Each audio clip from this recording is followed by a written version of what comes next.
ओमज्ञानतिमिरान्धस्य ज्ञानाञ्जनशलाकया चूर्णमिलितं येन तस्मै श्रीगुरुवे नमः। श्रीचैतन्यमनोभीष्टं स्थापितं येन भूतले स्वयं रूपकदा मह्यं ददाति सप्तान्तिकं।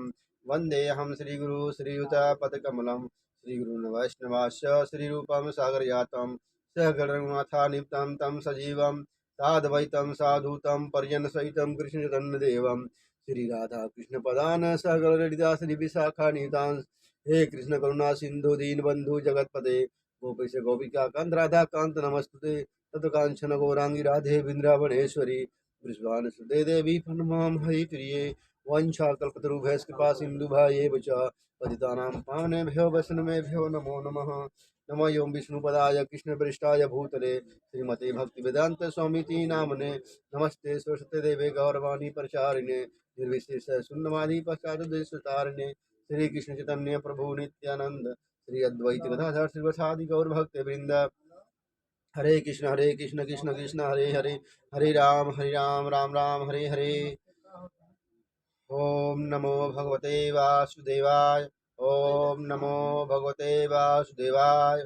ओम नमो भगवते वासुदेवाय। नारायणं नमस्कृत्यं नरं चैव नरोत्तमं देवीं सरस्वतीं व्यासं ततो यो मुदिराय नष्टप्राय सुभद्रेषु नित्यं भागवतं सेवया भागवतमुक्तं श्लोके भक्तिर्भावती नष्टि। कृष्णाय वासुदेवाय देवकी नंदनाय नंदगोपकुमाराय गोविन्दाय नमो नमः। मूकं करोति वाचालं पङ्गुं लङ्घयते गिरिं यत्कृपातमहं वन्दे श्रीगुरुदीनतारिणं परमानन्दं माधवं श्रीचैतन्येश्वरम्। ओम तत्सत् ओम तत्सत् ओम तत्सत्। श्रीमद् भागवत गीता था की जय। कविं सर्वज्ञ पुराणं प्राचीनतम पुरातन अनुशासिताराम नियतता आरोह की तुलना में अणि संयमम तलुतर अनुस्मेरित सदैव स्मृता है। यह जो सर्वस्य हर वस्तु का धातारम पालक अचिंत्य अकल्पनीय रूपम जिसका रूप आदित्य वर्णम सूर्य के समान प्रकाशमान तमसः अंधकार से प्रस्ताद दिव्य है। मनुष्य को चाहिए कि परम पुरुष का ध्यान सर्वज्ञ पुरातन नियंता लघुतम से भी लघुतर प्रत्येक का पालन करता समस्त भौतिक बुद्धि से परेश अचिंत्य तथा नित्य पुरुष के रूप में करें। वे सूर्य की भांति तेजवान हैं और इस भौतिक प्रकृति से परे दिव्य रूप हैं।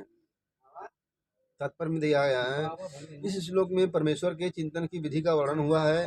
सबसे प्रमुख बात यह है कि वे निराकार या शून्य नहीं है। कोई निराकार या शून्य का चिंतन कैसे कर सकता है, यह अत्यंत कठिन है। किंतु कृष्ण के चिंतन की विधि अत्यंत सुगम है और तथ्य रूप में यहाँ वर्णित है। पहली बात तो यह है कि भगवान पुरुष हैं। हम राम तथा कृष्ण को पुरुष रूप में सोचते हैं। चाहे कोई राम का चिंतन करे या कृष्ण का, वे जिस तरह के हैं उसका वर्णन भगवदगीता के इस श्लोक में किया गया है। भगवान कवि हैं, अर्थात वे भूत वर्तमान तथा भविष्य के ज्ञाता हैं। अतः वे सब कुछ जानने वाले हैं। वे प्राचीनतम पुरुष हैं क्योंकि वे समस्त वस्तुओं के उद्गम हैं। प्रत्येक वस्तु उन्हीं से उत्पन्न है। वे ब्राह्मण के परम नियंता भी हैं। वे मनुष्य के पालक तथा शिक्षक हैं। वे अणु से भी सूक्ष्म हैं। जीवात्मा बाल के अग्रभाग के 10,000वें अंश के बराबर है। किंतु भगवान अचिंत्य रूप से इतने लघु हैं कि वे इस अणु से के भी हृदय में प्रविष्ट रहते हैं। इसलिए वे लघुतम से भी लघुतर कहलाते हैं। परमेश्वर के रूप में वे परमाणु में तथा लघुतम के भी हृदय में प्रवेश कर सकते हैं और परमात्मा रूप में उसका नियंत्रण करते हैं। इतना लघु होते हुए भी वे सर्वव्यापी हैं और सबों का पालन करने वाले हैं। उनके द्वारा इन लोगों का धारण होता है। प्रायः हम आश्चर्य करते हैं कि वे विशाल लोक की प्रकाश वायु में तैर रहे हैं। यहाँ यह बताया गया है कि परमेश्वर अपनी अचिंत्य शक्ति द्वारा इन